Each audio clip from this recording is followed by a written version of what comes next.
Steve Sachs, this is Bob Lazari, Tony D'Angelo in Eastern Connecticut. Thanks for your cooperation and being on the show, Steve. Great to have you, Steve. Sure, thanks for having me. Can you hear me good? Yeah, yes. A little muffled, but I think we got you. That's good. And again, we thank you for everything. Steve, we gave you we went through a little of your background before you got on, telling the people how you grew up in Sacramento, drafted by the Dodgers back in 1978, late season call-up in 81, Rookie of the Year 82. And what we normally do, Steve, my question to my former Major League guest usually has to do with where they grew up. Now, you're in Sacramento. Maybe you could tell our viewers, when did you know that you really wanted to be an MLB player, and maybe you can tell our audience your favorite teams and your favorite players as a kid. Okay. All right. Can you do that?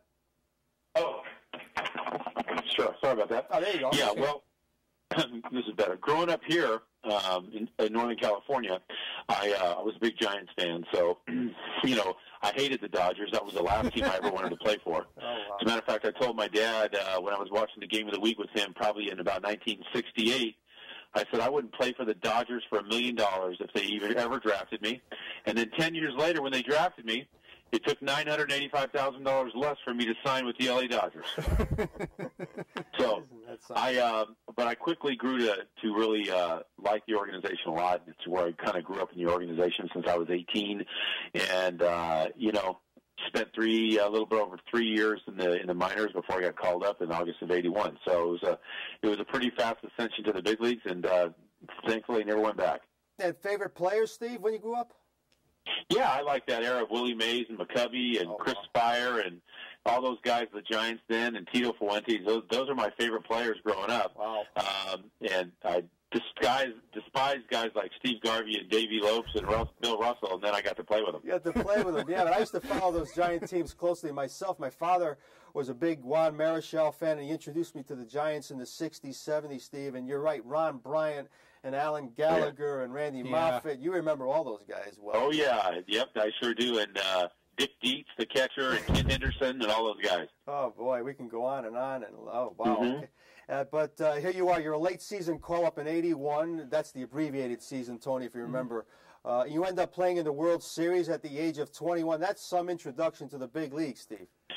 Well, I was fortunate that you know, I came on a really good team, and playing on good teams, it was an exposure I got with very much a veteran-laden type of a ball club, where they could show you the ropes, and you know, you could mitigate a lot of those pitfalls that people get into when they're young. So I was lucky to have good examples before me, and that definitely helped me out my rookie season.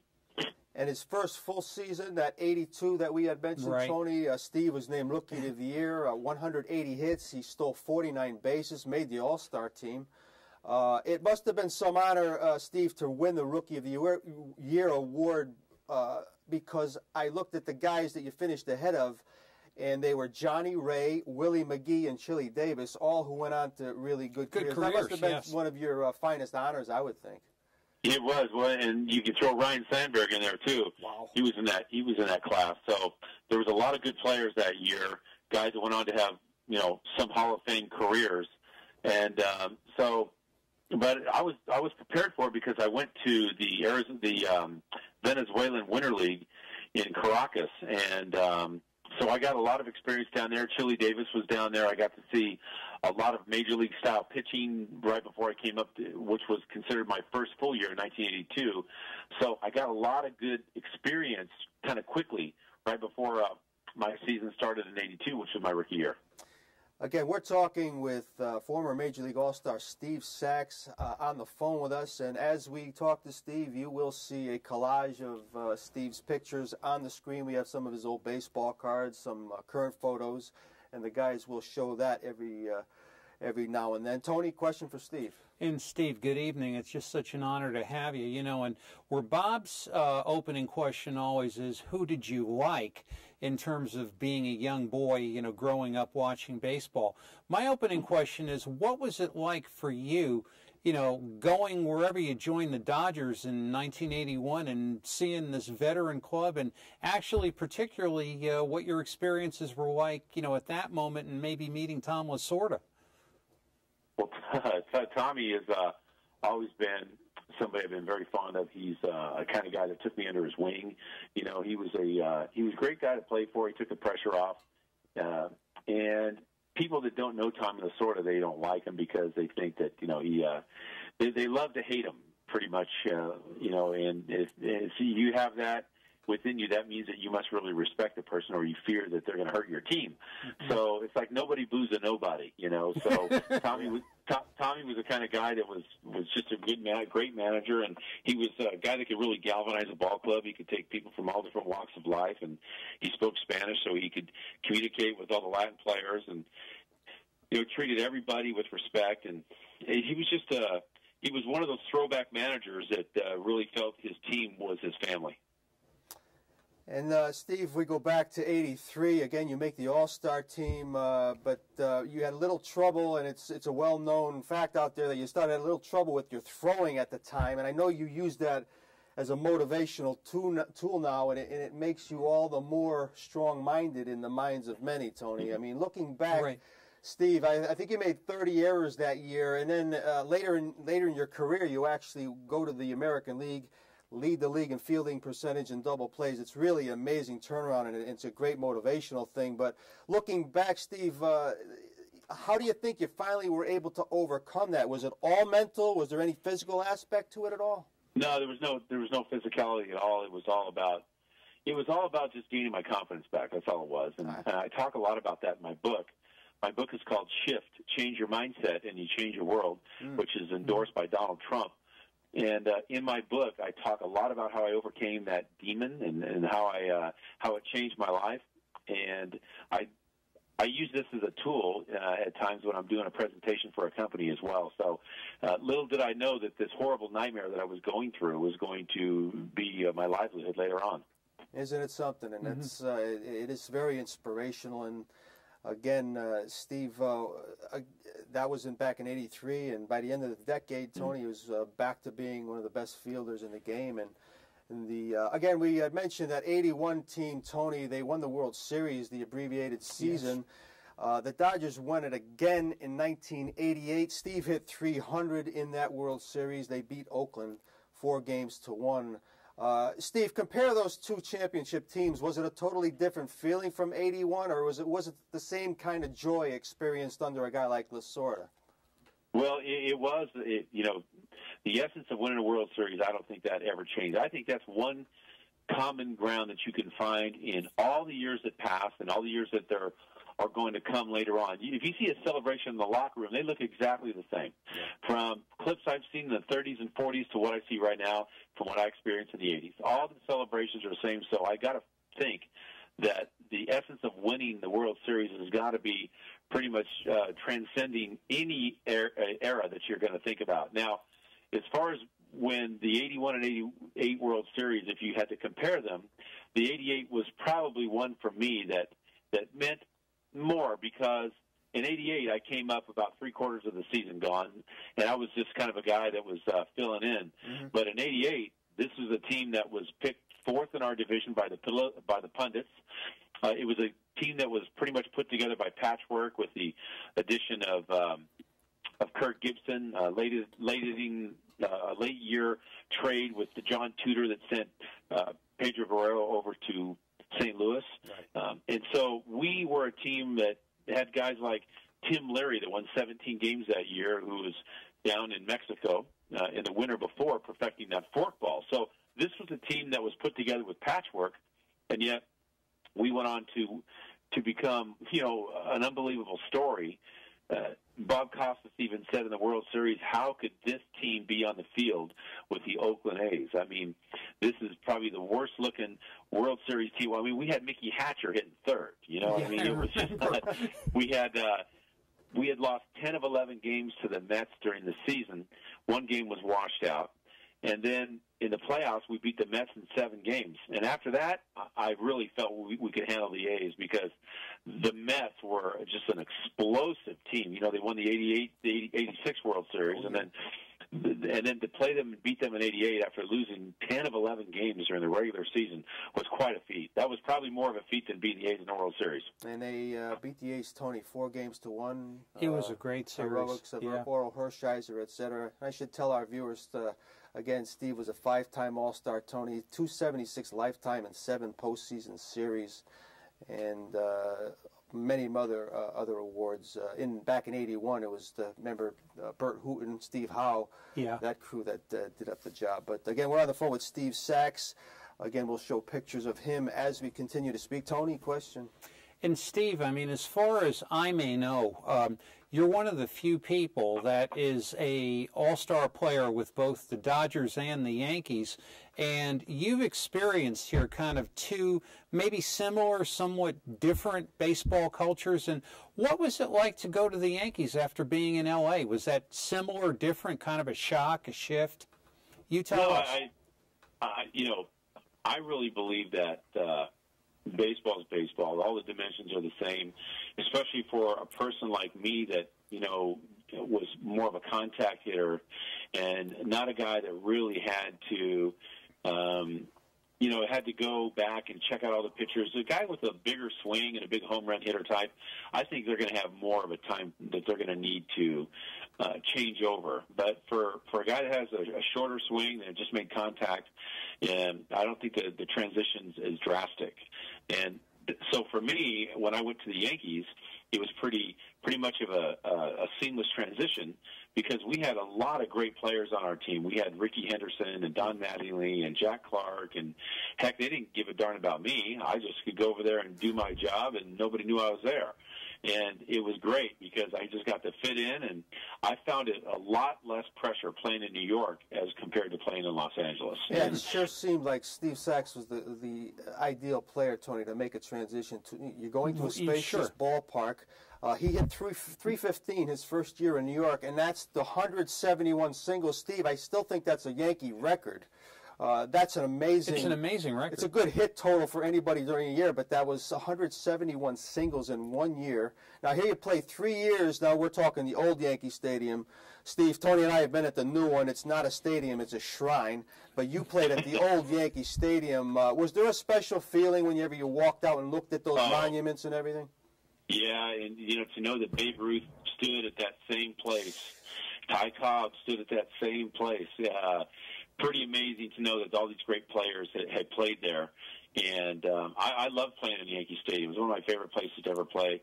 And just really enjoyed the atmosphere of that rivalry that the Yankees seem to have with every team, especially the Red Sox. Mm-hmm. It was pretty amazing to go everywhere, and everybody wanted to beat you really bad because you are a Yankee. And the same thing with the Dodgers. Everybody wanted to beat the Dodgers really bad. So I was pretty much had a target on my back with those two organizations.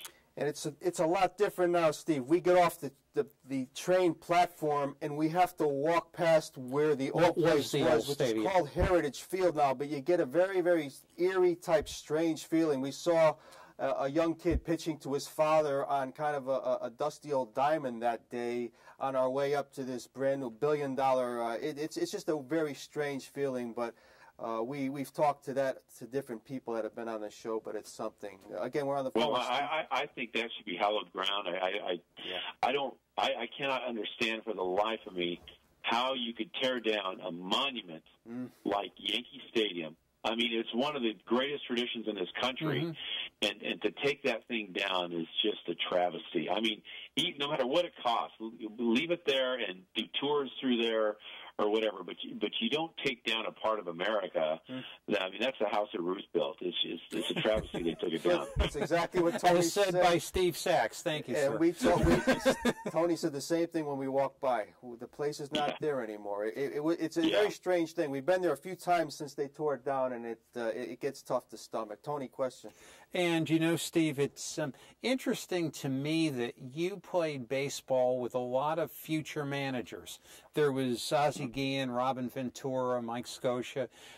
Did these guys kind of exhibit managerial qualities when you played with them?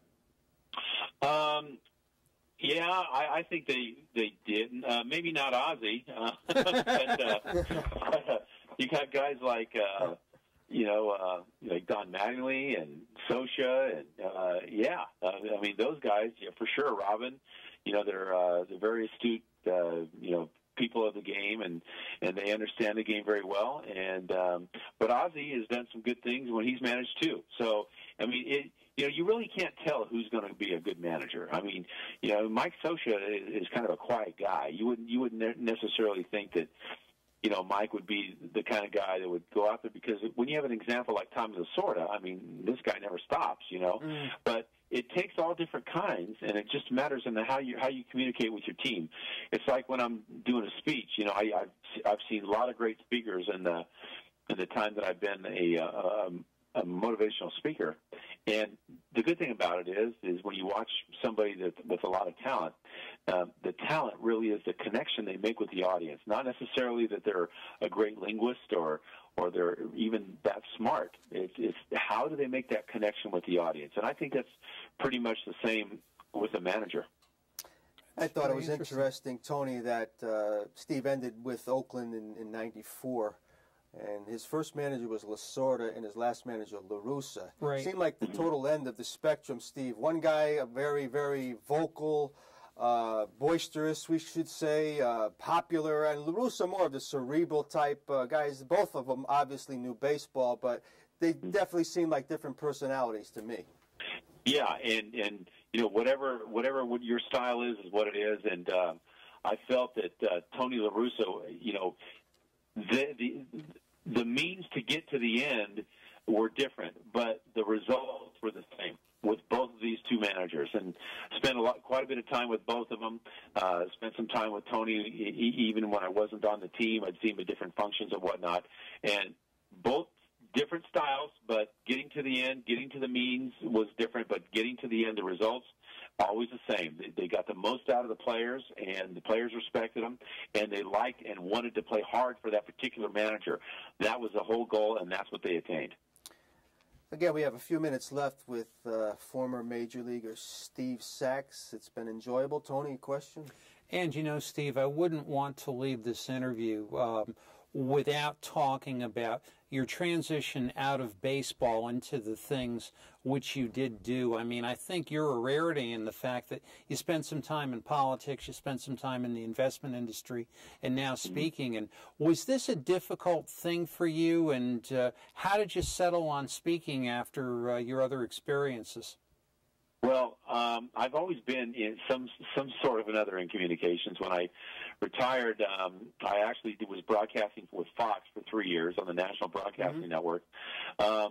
And then after that, I really, when I was playing, I wanted to get into the investment business because I saw so many players in my career getting ripped off by these agents or financial advisors and never did a good job for them. So I did that for 10 years. And there's so much of communication that's involved in finance as well, with dealing with your clients and being able to communicate this and that to them, the right thing and the wrong thing. And so the part of communication is something I've always been involved with. And I never really did anything in politics. I considered running for the assembly up here in Northern California, formed a committee, but never did run. So the politics thing is something I opted not to do. But contemporaneously, when I was doing these other things, I was always being asked to speak to this place or this company or whatnot. And so I found out when I became disenchanted in the financial business that, I should probably do this speaking full time. I can go out and do one speech and make as much money in a month as I was doing working full time at the Royal Bank of Canada. So that's what I did, and I left there, and now I just do the speaking, and I'm also a personal coach. I do executive coaching as well. So I do those two things, and I really love it. It's something that I know that I'll be doing for a long, long time. And from what we've read, they're stunning speeches, Steve, and you use a lot of your knowledge of Civil War history. You've already talked about the throwing problems you had, how you turned that around. I have a quote here, Tony, from one of the books. Steve said, "Sorting out values is a way of sorting out life choices, because when the choices reflect people's values, life is more satisfying and often feels effortless. At its deepest level, fulfillment is about finding and experiencing a life of purpose. It is about reaching one's full potential." What kind of gift can you give better than that, especially to young people? Do you get to talk to a lot of kids also, Steve? I do. The last speech I did was out near Denver, Colorado, and I got to speak to A lot of kids out there. I did a speech for actually the former firm I used to work with, and I spoke to a lot of the kids out there. I'm also going to be doing a speech in a couple of weeks out of Memphis, Tennessee, for actually a Lutheran pastor and his congregation, and then a bunch of kids there too. So I get a chance to speak to kids a lot. Sometimes I'll go to a Little League function and do that, and whatever. But I enjoy it very much. I enjoy speaking to the kids. They're very impressionable, and when you can relate things to what they're going through, it doesn't sound like you're lecturing them. And no kids want to be lectured, but if you can enhance it with something that's interesting and fun for them to listen to, then they're going to get more and more out of it. And I also should tell our viewers, Tony, he's a black belt in the martial arts, which probably adds to his disciplined approach to everything he does. So that's very impressive, too. Tony, and he's the brother of Dave Sachs. We talked about that yes, we on did. our way up here. Yes, we did. Former catcher, Red Sox, Dodgers, etc. Tony, last question? And Steve, as far as the coaching and people that you might run into today, we'll turn on the news, we'll hear horrible things. We'll turn on the election reports, we'll hear horrible things. The economy, horrible things. Job security, horrible things. I'm sure you run into that. What are you telling your pupils with regard to, hey, Steve, you don't know what I'm feeling with this or that or whatever? Mm-hmm. Well, what I try to impart upon them is that in this quest for whatever we're doing, number one, you have to find a passion. I think that's the most important thing, to follow your passion, because people that are passionate about something are usually going to be pretty darn good at it. And it doesn't matter what it is. I mean, you can go on broad spectrum of things and find that to be true. Heck, even people that burglarize homes, they're pretty hard to catch when they really love robbing homes. You know what I mean? So if you can find a passion in your life and go with that, then that's going to be something that's going to be long-lasting, and also that this quest for whatever we're doing is it's a marathon. It's not a sprint. These are things that over a period of time start to build up a momentum of their own, and pretty soon they start to develop what I like to call an inertia of positivity. And once you get that going in your life, you can't be stopped. You just seem to take on a whole new dynamic of yourself, which transcends all the different aspects of your life and your personal, professional, and spiritual life. So it's about mounting positives every day, and that will turn your life around. I've found that to be true with myself.